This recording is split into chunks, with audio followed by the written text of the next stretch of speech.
Hey, I'm Bailey. I'm Michael. And I'm David. And welcome back to the Facing the Gates podcast. Last week, you heard an interview with Pastor Kendell at St. John's United Methodist Church, and this week we went to the service, and it was pretty neat. It was definitely... I think this is probably going to be more of an interesting conversation for you guys, because this is the church that you guys grew up in, and you haven't been in, how long? Like a decade or something? The last time I had stepped foot in that church was 2014, once my grandfather had passed. All right, so 7 years for you. How about you, David? He was he was there. Oh, okay. Well, the last time I attended the church was probably 2012. Okay. So a hot minute. Hot minute, and Different pastor and everything. Yeah. Same church, though. So,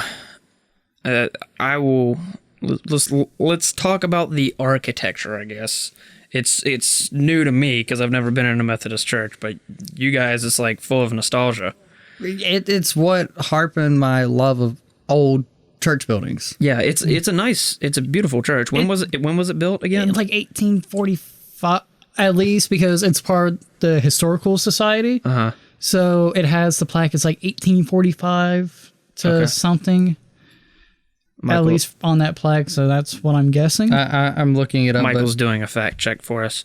When you walk in, if anybody knows how Methodist churches are, they have that iconic wall straight up, and then the ceiling goes to a point, and it kind of just that kind of boat arch. Yeah. So I mean, a lot of churches do that, but Methodists I don't know, the outside structure of the church is very unique to Methodism. To quote the SE Picture Project, the Sanctuary of St. John, which was completed in 1848, has survived for over 165 years with little repair work needed. There was also a sister Baptist church that was built but was burned down and remodeled in a modern way. Okay. So it's part of one of two churches from when Graniteville was brought forth into the Industrial Revolution, because it's a mill town. Okay. But that, going there as a child, really harpened my love for old buildings, because it's got the high ceilings, the exposed rafters, dark wood staining on top for the top rafters, the white wall going halfway down. Yeah. There's also a secondary seating spot up on top for the back over the what's the high church term for the entrance? The nave. The nave. Or the entrance? Yes, the entrance. The narthex. The narthex. So over the narthex is a secondary seating, which is above. Mm-hmm. And then... Do they use high church language or no? Would they call it the sanctuary, or would they call it the nave? I honestly... Or both? Off the top of my head, I cannot remember. Okay, that's fine. I've been looking into other Christian denominations and traditions. I need to do a little more touching up on Methodism. Okay. But obviously, like old churches, it is structured like a cross. As we noticed, there's 3 entrances. Mm-hmm. There are... Kind of on the 2 sides of the cross, and then one at the bottom. Yep. Is the front door. Yep. And... You have your pews, and then you have... It was the floor was hardwood, and then they had a red carpet, I think, going down the middle to the altar.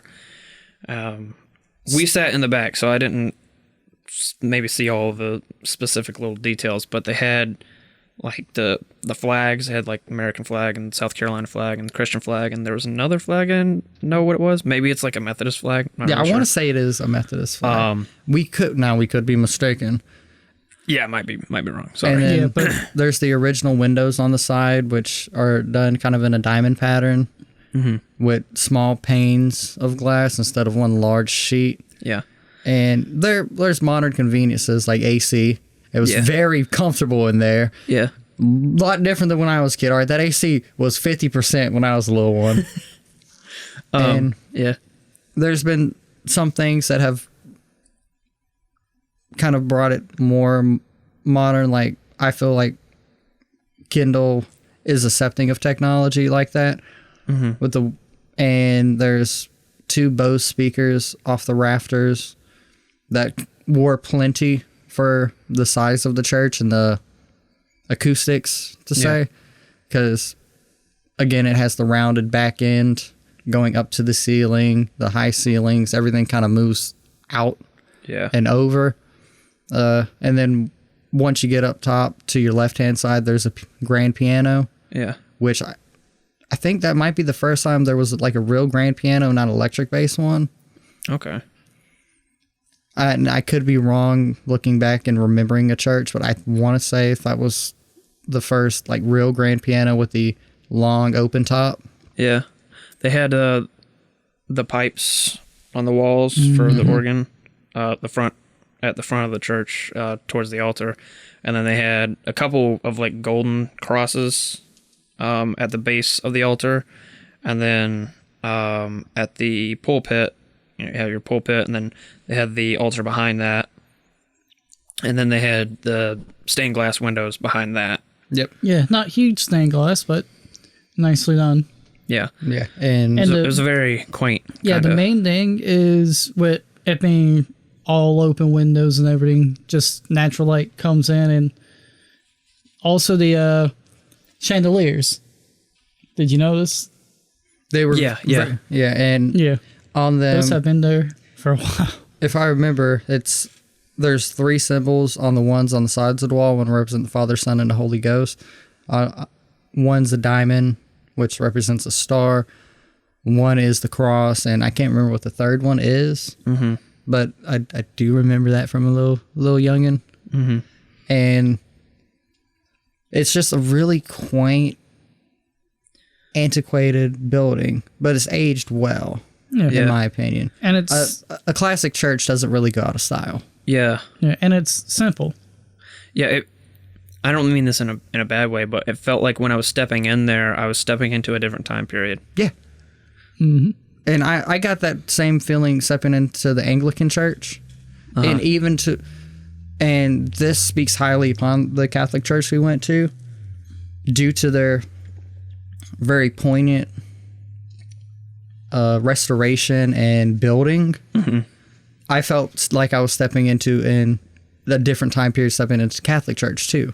Yeah. It harpens back to those things, and even a little bit with the Lutheran, but I could see where Lutheran was a little bit modern with the styles of wood and stuff like that. Right.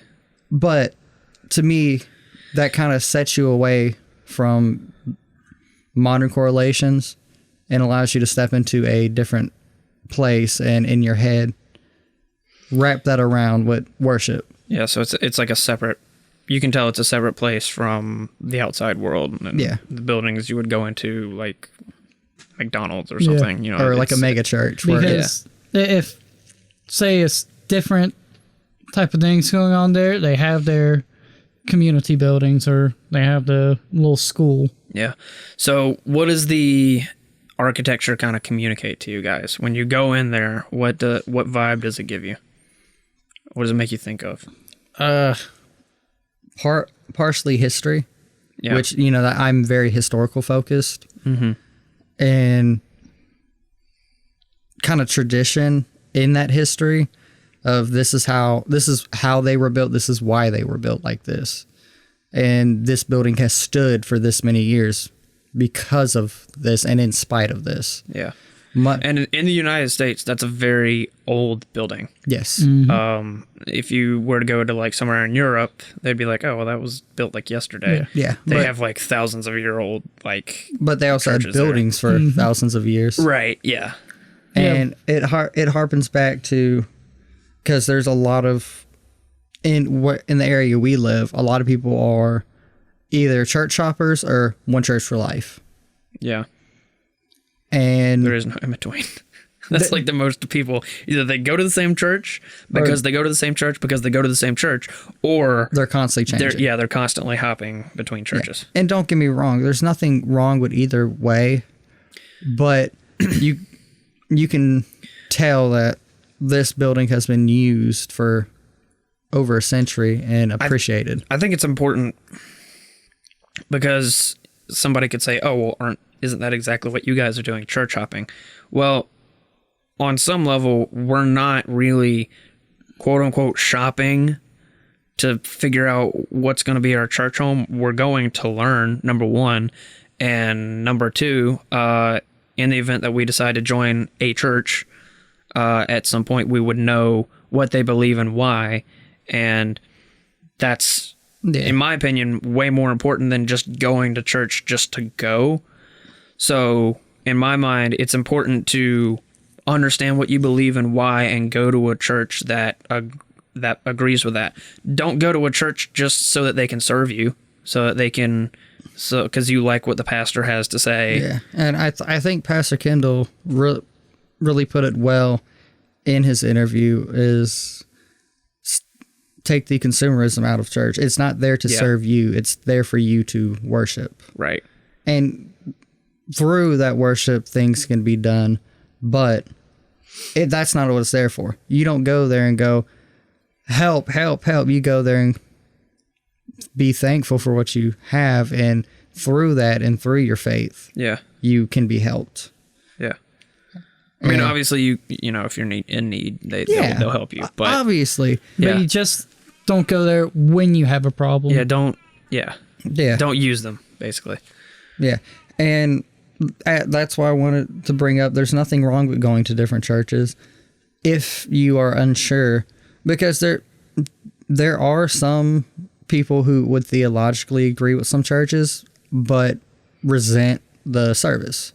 And having gone to a lot of different types of churches now, we can see a lot of the differences in both the worship style and the theology. And I mean, there's difference. They're not just like little things. There's really big differences between the groups. Like the Catholic Church is very traditional, very methodical, very ceremonial. Yeah. In a sense, like with the incense, with the blessing, with the choir and all that. That's harkening back to a time that's past. Right. Whereas, say, the mega church we went to, that's a very modern ideal. That's a very modern thing. Yeah. And I can see why each one would appeal to a certain set of people. Right, yeah. And I see why certain types of services appeal to me. It's also been interesting seeing the demographics of people that attend the churches that we go to. And also, a lot of that has to do with the demographics of the area, of course, everybody. We all know that. But some churches, you can see like massive age disparities. And you can see that they might need a breath of fresh air coming in. They might need something or somebody to help bring some life back into the church. Yeah. But you can also see where some have taken it too far, in a sense. And of course, everyone goes to church for a different reason. But each service speaks to different people, which is why I would never bash anyone for how they worship, but I'm not necessarily going to agree with it. Yeah. But yeah, that's wrapping back to the original topic. That's kind of what walking in that church, in my mind, represents. And also, it's nostalgic. That's where we laid our grandfather to rest. That's where my parents got married. It's where all these big life moments happened. Yeah. And so, granted, I'm going to be biased because that signifies something to me. But also, when I take myself out of perspective, I can see what the representation of the building is. Right. And the traditions through the building. Yeah. What does it communicate to you, David? Well, I mean, for like in the kind of a modern lens, and pretty much exactly what Michael said. But like as a kid, it's like a lot of that like historical and like this is something else. Because of how it's designed and kind of all the symbolism and whatnot. It's because it's like, oh yeah, this is what churches are supposed to look like. Yeah. Because like when we went to say like the youth group or Awanas or and like looking at say that sanctuary, it's like this is different. Mm-hmm. I feel like I'm at school. Yeah. Versus when we, not to cut in, but versus when we went into the older building, the smaller building, it was like, okay, it in of itself is different. Right. Mm-hmm. Yeah. And granted, there were modern touches in that. Like when we went and interviewed him yesterday. Oh no, I'm talking about the other church building, the church where we met. Yeah. Yeah, the smaller church that eventually became the youth area. Yeah. Okay. Going in there signified something totally different than going across the street to the same church. Yep. And that's why one reason I think we're all probably in agreement with this. I'm not a big fan of church in the boxes. I'm not a big fan of overly modern churches. It doesn't signify anything. It doesn't mean much when they all look the same and sterile. They're sterile. White walls, maybe a few stained glass. It could feel like you could go there to see any band you like or any college speech instead of going there with one purpose. Yeah. Well, that's also, I mean, not to go off on a tangent. It's like going to like say an area that once had like lots of colors, lots of different communities that got gentrified. It's all the same, all kind of bland. Where say like going to the Anglican church or this one or the Lutheran, there's something different about each one of them, but they all have that kind of nice little nod to history. Yeah. And I really wish you could have gone to the Catholic one, David. Yeah. I mean, you didn't stop talking about it. You haven't stopped talking about it. It's a beautiful building. Yeah. Yeah. And it means a lot when people take historical representation in the modern architecture. And there's nothing wrong with building a new church. But to me, there's something wrong with whitewashing it, in a sense. Stripping it of history. Yeah. And its representation. And symbolism. Yeah, because Christianity is a very symbolic religion. Yeah. People short sell that. I mean, me and Bailey are wearing Christian symbols currently. Yeah. There's many layers to it. And that kind of gets washed away over time if we let it. Yeah, and it's not the, say, like, dog on, like, the small local churches that just happen to be a nice little box. Yeah. More power to you. But once you get to a certain point, it's like you can start to add that symbolism, start to kind of... Like the Anglican church, it started in someone's house. Mm-hmm. Yeah. And then...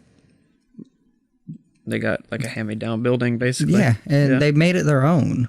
Yeah. And that's beautiful. Just like the Catholic Church, they repurposed and refurbished so much in there, and you can tell there was care put into that. Yeah. And it's a newer building, but there's still that history. There's still that love in there. Yeah. All right. Well, we've been rambling on on the buildings for a while, so but pretty much, as I said, with like being going in there as a child, like essentially, this is what church it looks like. This is somewhere that's supposed to be respected. Mm-hmm. Is kind of how it's designed, kind of put on me. Yeah. And then the love of history and the wood and the little chandeliers and all that. Yeah. It's simple, but it's beautiful. Like, I mean, I think there's a smoke detector up there, but you don't even notice because it's just there, up high, and unless you're looking up there, you're not going to see it. Yeah. Or the speakers. Yeah, I guess. So that was kind of our impressions walking in, and what we thought of the building, and it's good to compare it to other buildings and kind of contextualize that. And the doors are all just kind of like with the ceiling where it reaches, kind of arches up. Yeah. The doors are the same way. Yeah. So when we walked in, we met with your aunt. Our great aunt, yeah. Yeah. Kind of sat towards the back with her. I don't know exactly. We just always call her aunt. All right. Yeah. And then once the service started, I wonder if he's going to get upset if I've called him Pastor Kendell. He goes by Reverend Kendell. I'm sorry if I've done something wrong. To be I'm honest, sorry. he seems like a really nice, cool person, so I don't think he's going to care. Yeah. Hey, he just wanted us to call him Kendall when we interviewed. Right. I guess I'll just call him Kendall then. That sounds weird. Anyway. You can always use Mr. Mr. Reverend Pastor Kendall. Cover all your bases, kids. Right. He did the welcome and announcements, and he's very vibrant. He uses energetic. Uses a lot of gesticulations. Yeah, the way he was yesterday in the interview is exactly how he is like when he's speaking in front of the church. Yeah. And then there was the invitation to worship, which was a song that was led by his wife. And so basically she sang like it's like a couple lines. She sang that, and then we joined in with her, and then the third time the piano dropped out and it was just everybody's voice. So that was pretty cool. Yeah. It's kind of like a nice little warm up. And for that one, that harpens to some of the other churches where the preacher would lead. Yeah. And then the congregation would come in. Yeah. So I tied in with that only because Kendall said it himself. I cut my mic off. I do one of these. Yeah. Yeah. There was a call to worship where I think this is Kendall spoke this part, right? And then we did the congregation responded. And there was a hymn. He read a scripture sentence, which was interesting, which was Matthew 5:14. And would you like one of us to read that? Sure. All right, Matthew 5:14. You are the light of the world. A city built on a hill cannot be hid. I just thought that was interesting that he just they kind of threw in just one verse in the middle of the service. Yeah. And obviously it flowed a little bit more than I'm explaining it now. Yeah. But that was interesting that he just kind of had that in there, and then like next thing.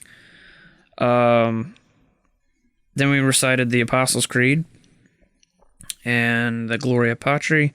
Yep, and wasn't the Apostles' Creed like the older, because I remember it was like an abridged version of the Apostles' Creed. The abridged, but it's not necessarily a modern. Yeah, it's kind of like an in between. Yeah, there was in the hymn book there was the traditional, and then there was the modern. Yeah.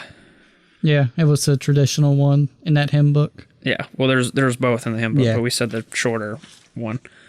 Then they had special music. It as well. Kendall and his wife Evelyn, that's her name. Kendall was playing acoustic and Evelyn was singing.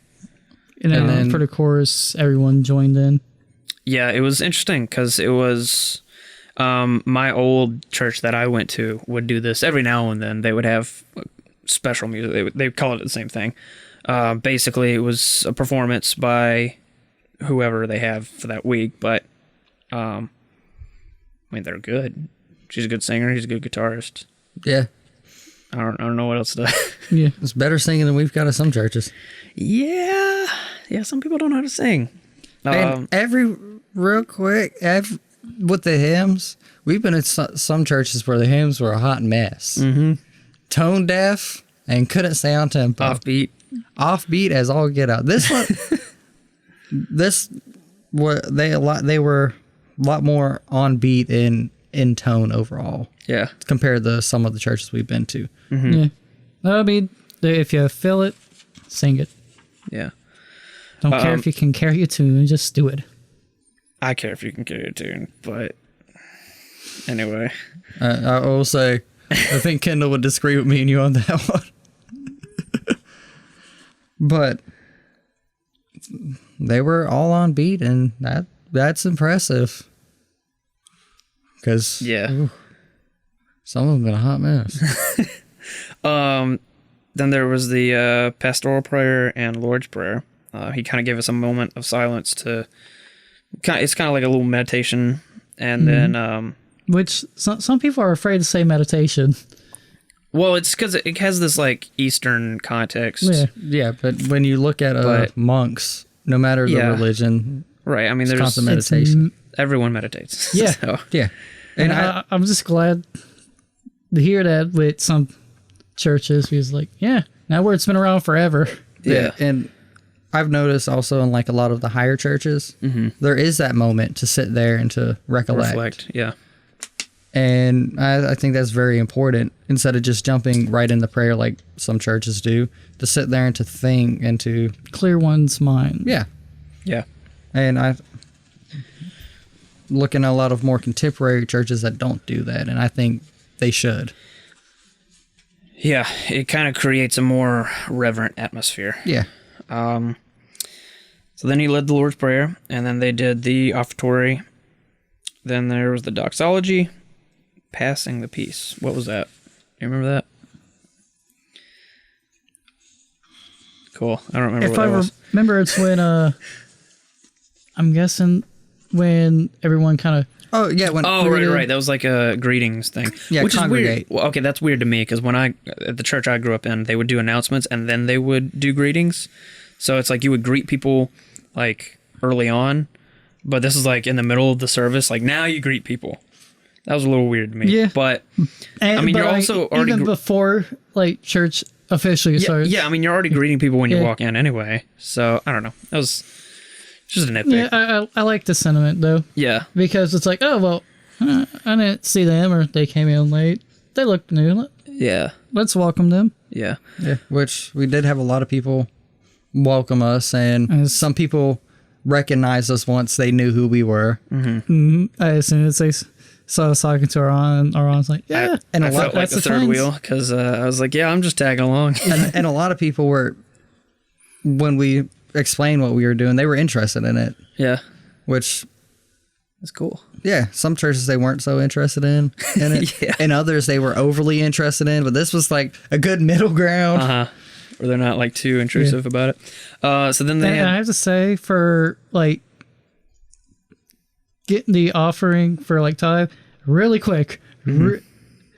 Well, they also didn't just hand it off people to pass around. It was, they walked through the aisles, and one on for each row of pews. So there's the 2 rows on the side, and then there's the 2 rows off center in the middle. It kind of not the narthex, the transept. Transept. If they go by that, I'm not sure if they do or not, but Yeah, not nice and quick. yeah. These are as back when we were kids. So it took a minute. Yeah, and in some of the other churches, it took a minute. Then they had the children's message. which Where it was kind of it's very similar to like the church I grew up in, which was a Baptist church. They had had all the kids go up front, and then somebody gave them a short little 5-minute message. And it kind of tied into, It did. It was kind The of sermon. priming for the sermon for everyone else. which I think it's a good way to break it down for kids to really understand in simple terms. Yeah. And then it also, It's hard to break down something as complex and layered as Christianity to a child. yeah, and so it's a good introductory. And this one was on Cain and Abel, and they're Giving their best versus giving just giving. sacrifice. something. Yeah. And it's a good lesson just overall. Yeah. And it tied into, Tied in especially to the scripture reading, which is Kendell read Malachi 1 verses 6 to 9. It kind of has to do with basically God condemning people for not giving their best sacrifice. They would give their best sacrifice to what was the government at the time, but not to God. They would sacrifice like the Lame. blind and the lame animals. They would just the kind of sickly, they would just give kind of like the you know, offshoots. yeah, they wouldn't be outcasts. giving their best to God. They would be giving their best to others. half-assing it. And so basically the theme of the message, which is titled "The Only the Best Worship and the Best Culture," kind of tied in with basically giving your best and doing the best you can with worship.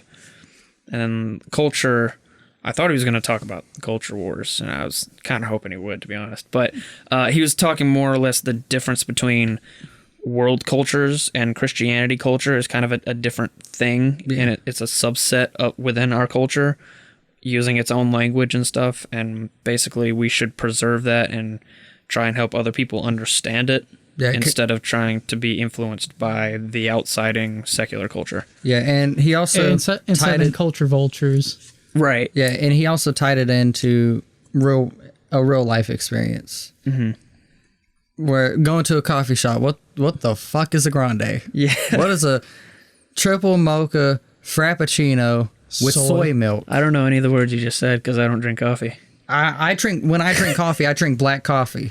Myself, I do it too, Kendall. It's not just you. Okay. Well, we only know some of the lingo because our sister, our grandma. Yeah, and mainly our grandma. A venti latte, please. Also, he also tied in with the message of giving your best and why they would give their best to others versus God.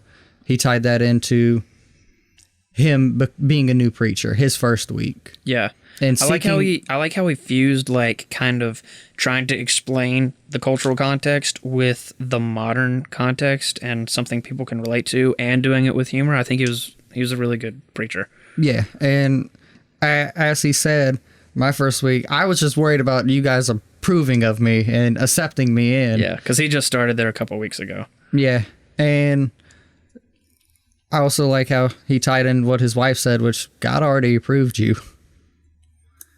Yeah. And I think that really harpens on the point, even back to the children's message, which I think is good to kind of tie all those together. Yeah. So everyone learns something. Mm-hmm. And then, was there anything else we had to say about the sermon? No. No, and he was respectful of time, too. I'll give him that. Yeah. So, about that, I liked that he was like, all right, well, we're going to, I'm not going to waste your time. We're going to get this done. A quick little meet and greet.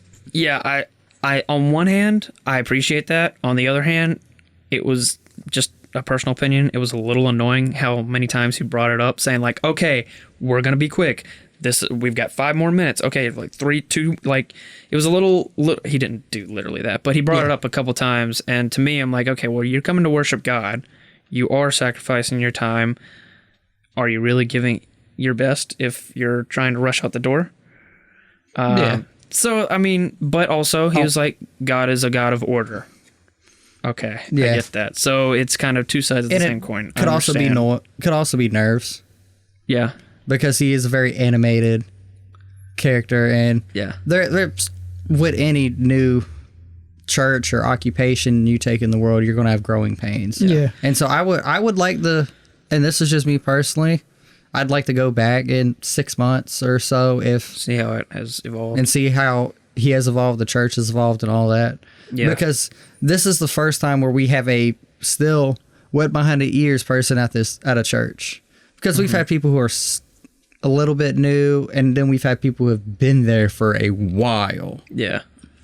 And it's kind of different in how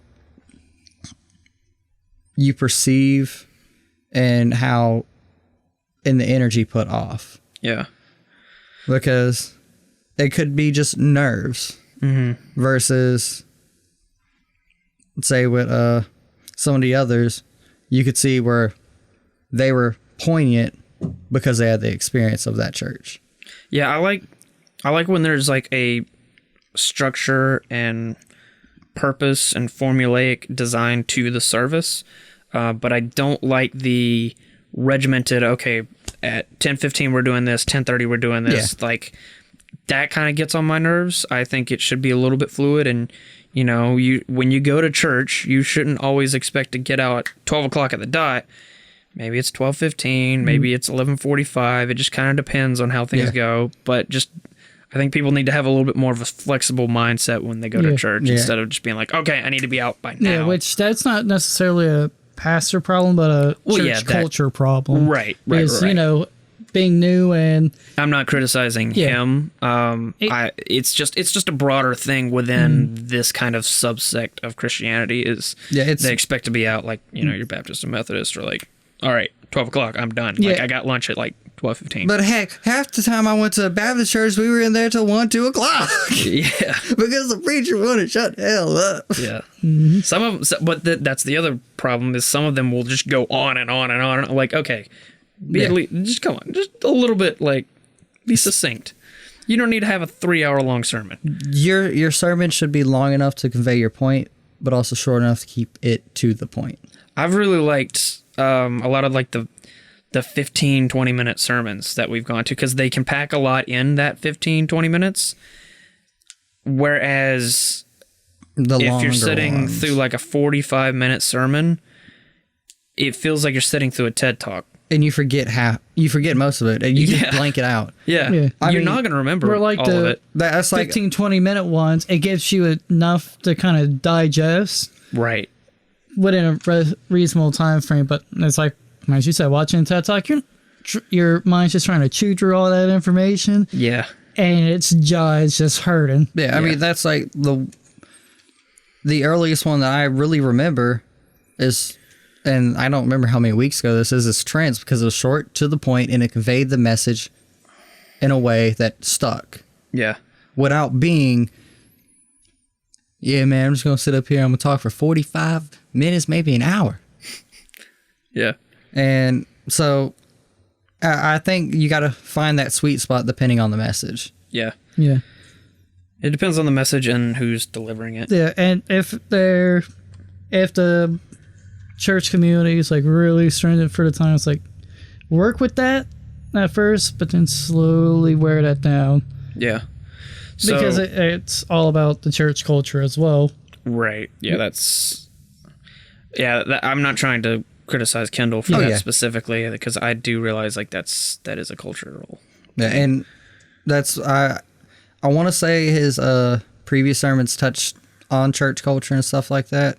Yeah, he mentioned he kind of did one on worship, and then he did one on culture, and then he kind of combined them. Yeah, so talked about the best. It's obvious that it matters to him. Yeah, and I think if you are going to worship something and theologically believe in it, and in your hearts of hearts believe in it, you should care about all aspects of it.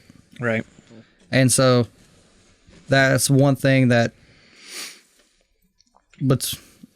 I appreciate with any denomination or any religion, and for that matter. If you're going to believe it, it should be a part of you because it is something greater than you, if that makes sense. Right, yeah. And especially if you're going to be a preacher. Like, you should be well-versed and care about the culture put forth and everything, and the purveyance to the world and the separation from the world. Yeah. So after the sermon, had one last hymn, and then he gave the benediction, and we were dismissed. And then we talked to a couple other people on the way out. There's a couple people that you guys knew, or they knew you, but they knew us from when we were wee little boys. Yeah. Wee little lads. And I was there. Yep. But I mean, they made me feel welcome too. But as soon as it's like, I was like, it's so-and-so's grandson, and we all know how that goes. Yeah. But was not as long as some of the interactions we've had at other churches. Yeah, they were succinct. They were like to the point. They'll talk to you for a little bit, and then they're not going to harass you for 30 minutes to an hour, to an hour and 30, to 4 hours later, leaving. Ouch. Anyway, no place in particular. No comment. Not unless not going to ruffle some feathers. Yeah. Anyway, whatever. We'll talk about that later because that just reminded me of something. Okay. So I guess 2 questions before we wrap up here. Number 1, being that this is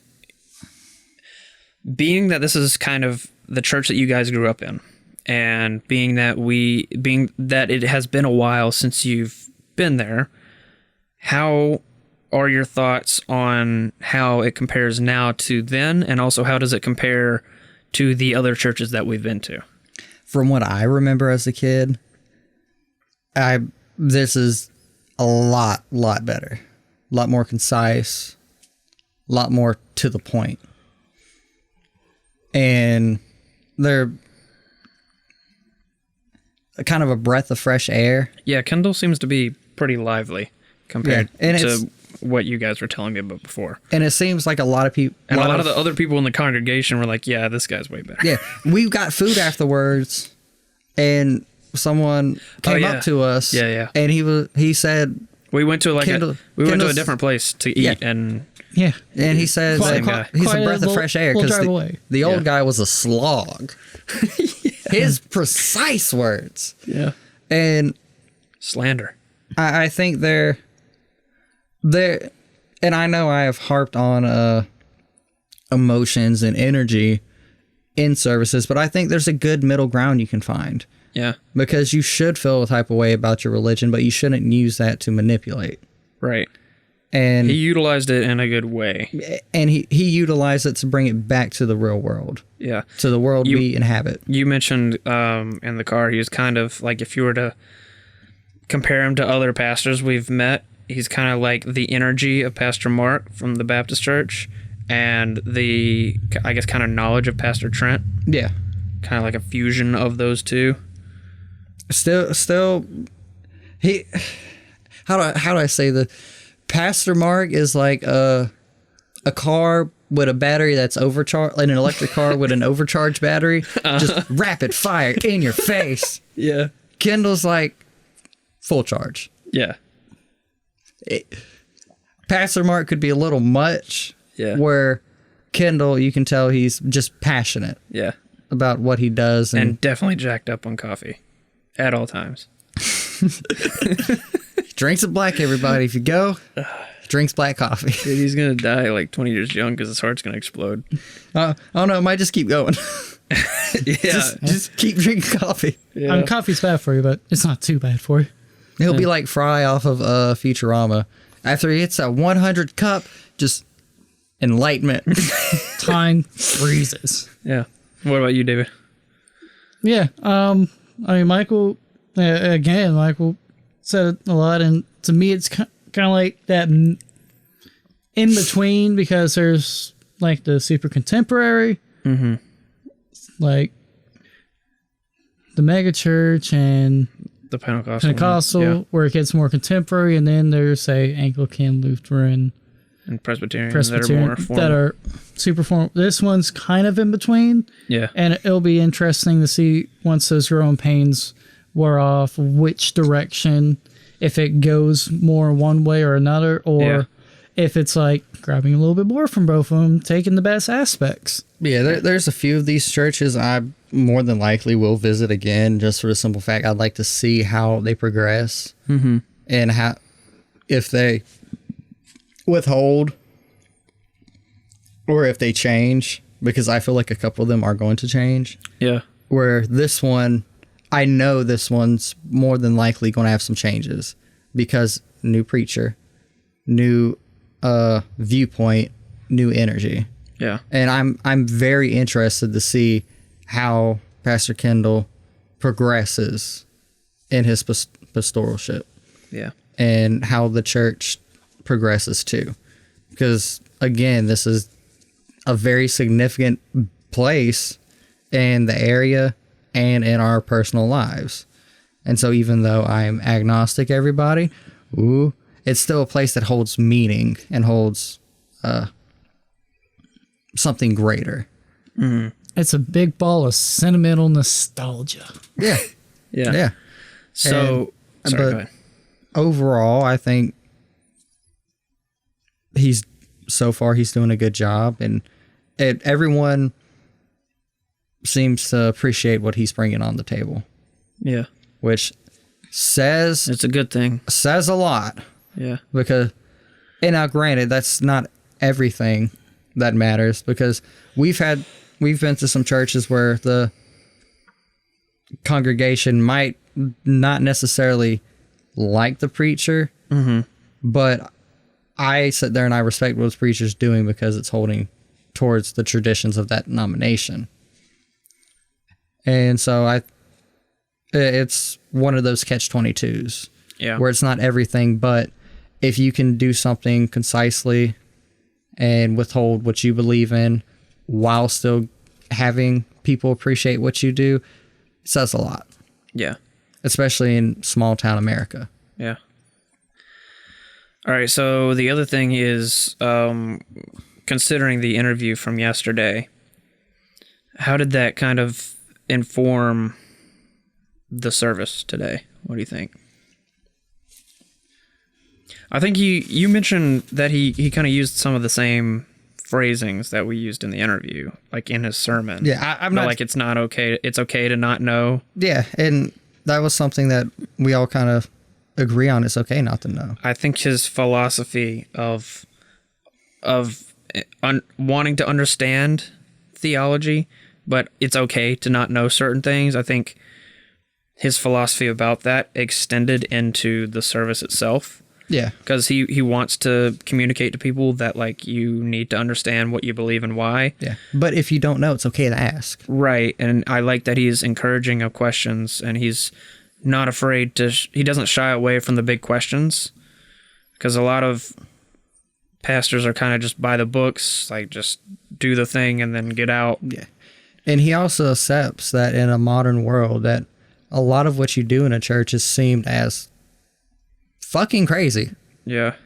And it's through the knowledge you gain in church that becomes not crazy. It's through, and this is for It's any understanding why you do the things Yeah. you do. Because it's all supernatural. Yeah.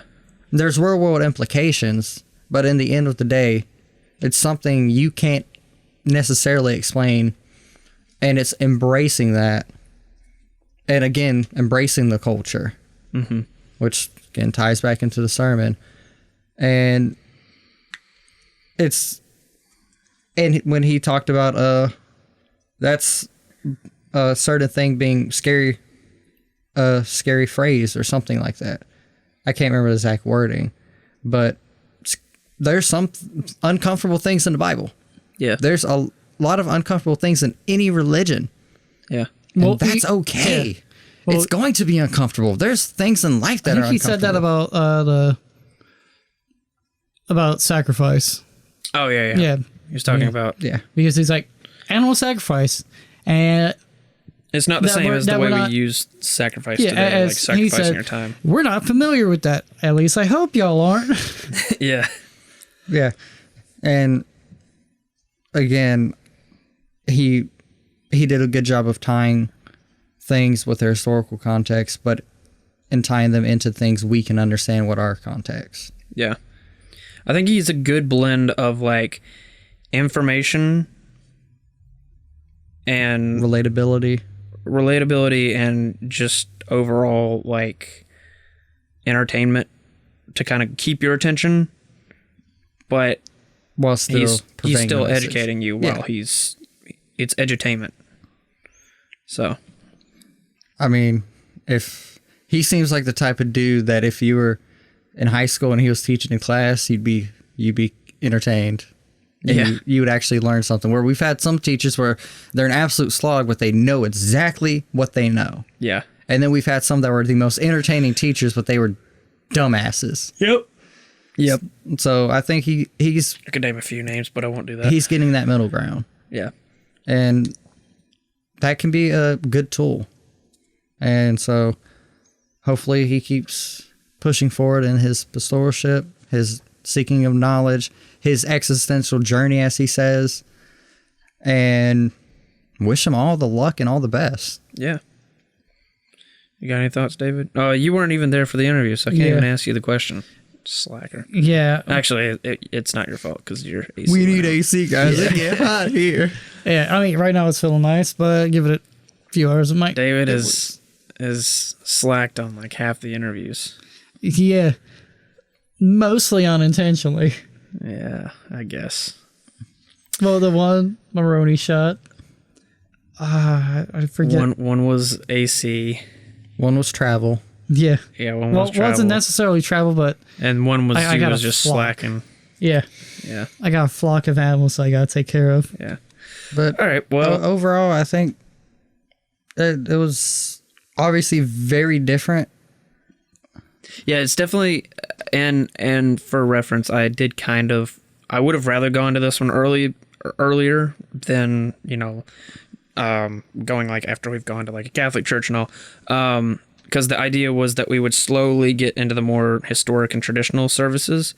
But because this guy's a new pastor, scheduling conflicts came up, and it was just easier to have it when we went. And so the order of the churches that we went to hasn't been the most ideal, but it's hopefully segued decently between them.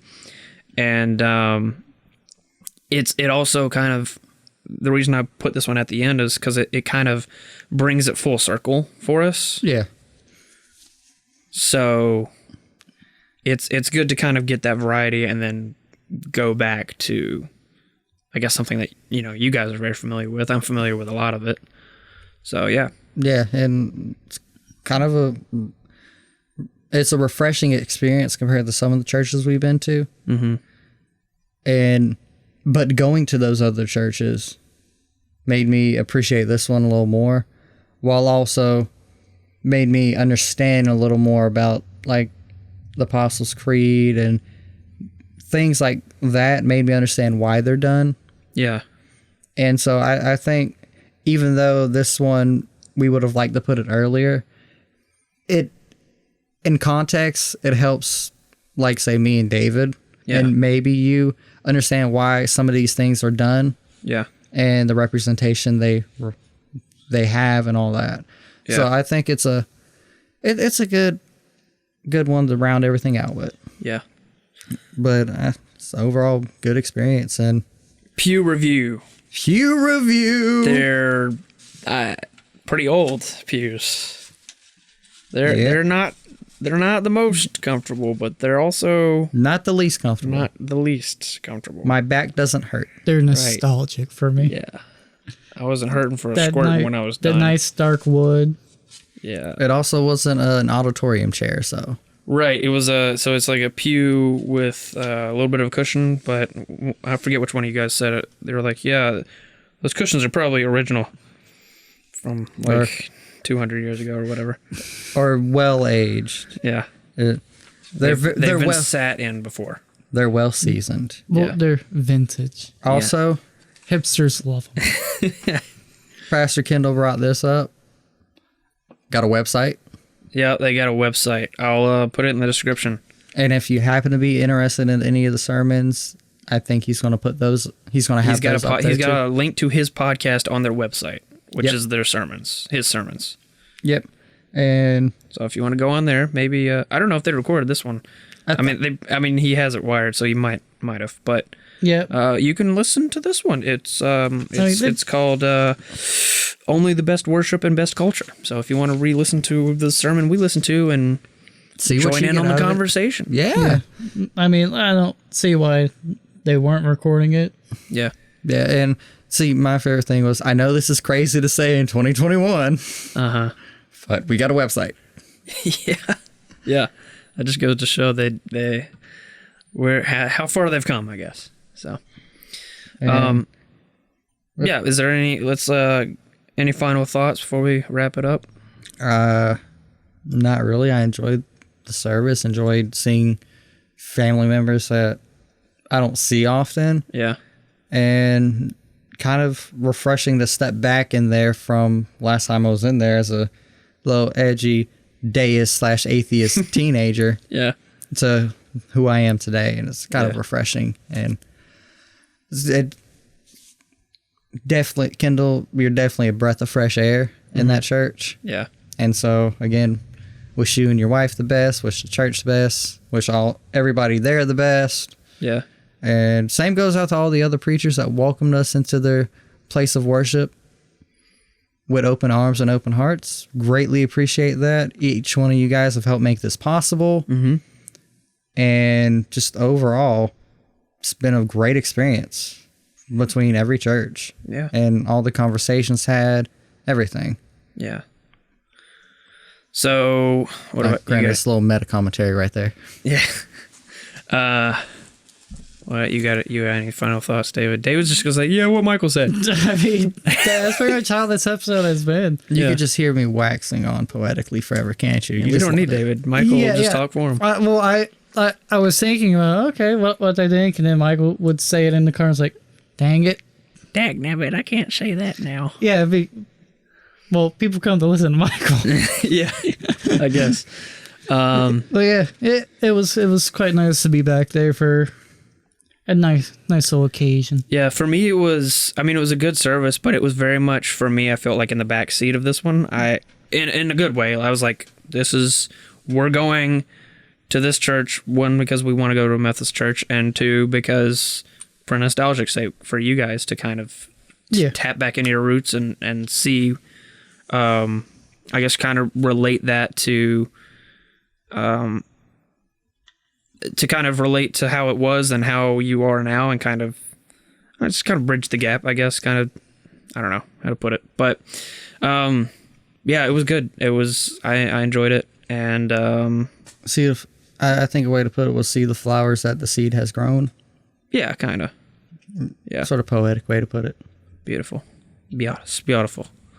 If you guys want to have any comments or questions, if you're on YouTube, there's a comment section, so you could do that. Or you could email us. Again, at facinggatespod@gmail.com. Really good comments on some. Yes, I won't shout them out because I just appreciate any comments in general. Yeah. Social media at Facing the Gates, Facebook, Twitter, Instagram.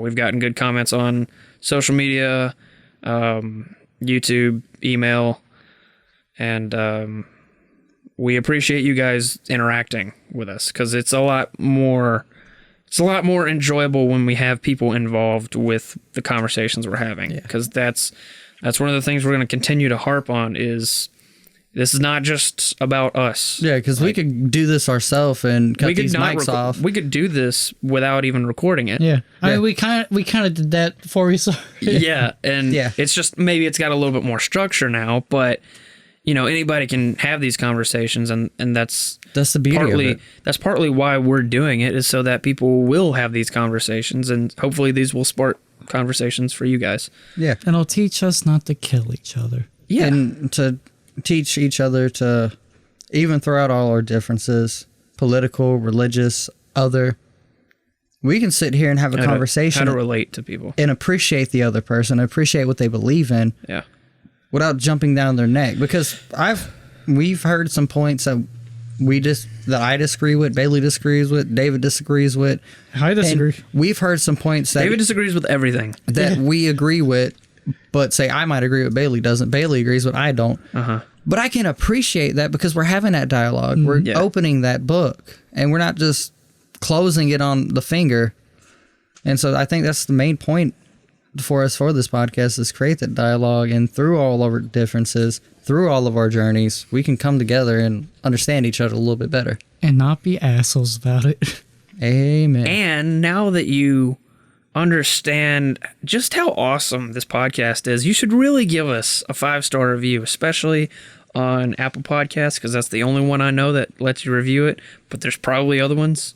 Can't review them on Spotify, but you can share it with somebody. You can share it. Share it on the Spoofy or the Pandora or the YouTubes or that one that the Google podcasts, that like bullhorn. Bullhorn. I didn't even know about it till you told me. Listen notes. Our stats are like every month. It's like we're on a different platform. So I mean, you know what? I'll take it. I don't care. Yeah, just listen and listen to our garbage. And some conversations are more garbage than others. I got one fun thing where if you're listening to this and you want us to know you listen to this, I want you to pick a random quote and put either by Bailey, by Michael, or by David. Yeah. That's proof of insurance. More than likely it'll be between me and Bailey because we can go on for hours. Yeah. David's like the silent partner who speaks up every once in a while. But sometimes I come up with a good quote. Yeah. I mean, Bailey knows that from just hanging out. Yeah. Every once in a while, I have a. Every now and then, David has some gold, but And it doesn't even have. takes a little while. It doesn't even have to be anything any of us said. I just think it'd be hilarious. Yeah, just put words in Michael's mouth. It'll be great. Just random quotes. He kind of does that for himself sometimes. All right. Well, anyway, that's about it for this episode. Thank you guys so much for listening. Next week, we are going to be talking about our thoughts on all the services. So, yeah. Should be spicy. It's been real. It's been fun. It's been real fun. And we'll see you guys next We'll week. see you guys next week. Mwah. Love you guys. Love you. All right. Goodbye.